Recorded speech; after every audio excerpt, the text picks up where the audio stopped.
Au terme du 5e épisode de Koh-Lanta, le feu sacré, Rudy a été éliminé par ses camarades de la tribu rouge. Le chauffeur de métro se confie à Télé Loisirs sur son départ de l'émission de TF1. Il a tenté un coup de bluff avec un faux collier d'immunité mais cela n'aura pas suffi. Ce mardi 21 mars, Rudy a été éliminé de Koh-Lanta, le feu sacré par ses coéquipiers de la tribu rouge. Le chauffeur de métro a senti le vent tourner quelques minutes avant de se rendre au conseil mais il n'est pas parvenu à détourner les votes qui le visaient. Pour Télé Loisirs, le candidat se confie sur son aventure, et exprime notamment sa rancœur envers Elena et Anne-Sophie qu'il espérait garder auprès de lui jusqu'à la réunification.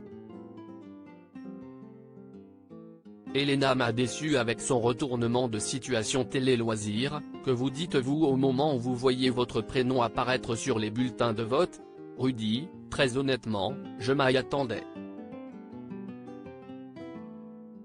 J'avais été mis au courant par mon allié Esteban. Quand CIST arrivait, je voulais savoir quelles étaient les raisons d'Elena et Anne-Sophie. Elles ne m'ont pas trop convaincu. Anne-Sophie veut éliminer les plus faibles alors qu'elle n'est pas au top de chez top, voire pas vraiment plus forte que moi. Mon problème, CIST, que j'étais une grande gueule. Forcément, la moindre petite erreur est multipliée par 10. CIST vrai qu'en natation, je ne suis pas très fort, on ne peut pas le nier. Elena m'a déçu avec son retournement de situation. Je l'avais protégée et mise en garde. Clairement, elle m'a trahi. CIST un coup dur. Quand elle me dit qu'on forme un duo trop fort avec Esteban alors qu'elle était dans un trio avec nous pour éliminer Alexandre, la pilule a du mal à passer. Aviez-vous scellé un pacte avec Esteban et Elena? On va dire la vérité. Le vrai duo, c'était Esteban et moi, on était tout le temps fourrés ensemble. Qu'on puisse faire peur, ok. Mais on était quand même ouverts aux autres et Elena était très présente de temps en temps avec nous.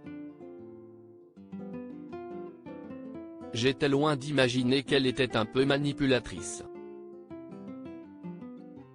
Quand Anne-Sophie vous dit que vous êtes le plus faible au niveau sportif, vous êtes d'accord?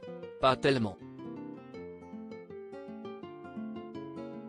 Étant donné que j'ai une trop grande bouche, quand je fais quelque chose de mal, CIST très mal vu. Mais elle n'est pas vraiment plus forte que moi, elle ne fait rien sur le camp, elle ne fait rien sur le radeau, elle n'est pas capable de viser sur l'épreuve d'immunité alors que j'en mets deux. J'ai quelques lacunes et ça me fait défaut. Quand on l'ouvre, on doit assurer. Avec Tania, il n'y avait pas de stratégie. Est-ce que vous vous êtes surestimé au niveau de la stratégie? Clairement. J'aurais dû être encore plus fort que ça. Je ne reprocherai jamais aux jaunes leur façon de jouer.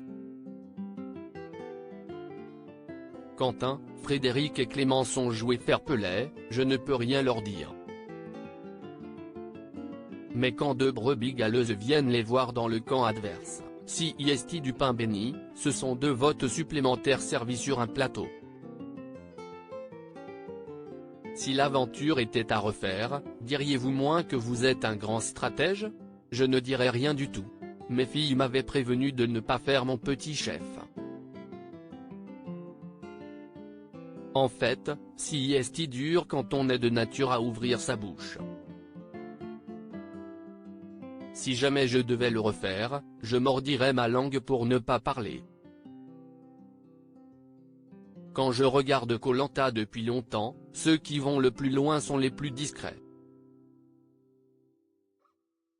Ça a été plus fort que moi. Comment expliquez-vous votre complicité avec Tania? Dans la vie, il y a des gens avec qui ça accroche tout de suite. Dès qu'on est arrivé à 20, on avait une facilité à parler, à rigoler, à faire des choses ensemble. Si est un naturel qui s'est fortement installé. L'amitié était là, l'entraide aussi. On ne discutait pas de stratégie parce que le fait de se retrouver ensemble, c'était naturel. On avançait forcément ensemble. Mon plus grand regret, avoir fait confiance à Elena et à Anne-Sophie dans l'épisode, on voit les aventuriers commencer à cracher dans votre dos. Comment était l'ambiance sur le camp?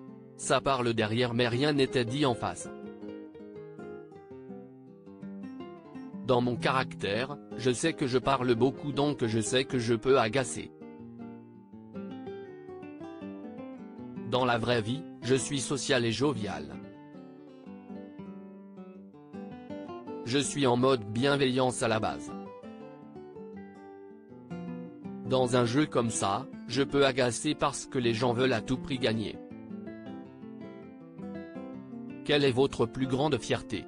Si est d'avoir participé à Koh-Lanta, tout simplement. Sur plus de 40 000 personnes, j'ai été retenu. On veut toujours aller plus loin, j'aurais aimé être sur les poteaux. Je suis quand même assez content de ce que j'ai fait. Quel est votre plus grand regret? Avoir fait confiance à Elena et à Anne-Sophie. Mais il faut bien se dire que ce n'est qu'un jeu. J'ai un peu de rancœur mais je suis passé à autre chose. La vie a repris son cours. Je n'aille pas de mal à ce qu'on m'élimine mais si est plutôt la façon de le faire, de m'avoir menti. Anne-Sophie qui ne fout rien et qui dit que je suis le plus faible et Elena que j'ai protégée et qui me ment en me regardant droit dans les yeux, pour qu'au final elle vote contre moi, ça j'ai eu un peu de mal. Qu'elle me dise qu'elle n'était plus d'accord avec moi, je l'aurais accepté. À lire aussi Elodie, Koh-Lanta 2023, évoque son combat contre un cancer du sein, le plus gros du traitement est derrière moi.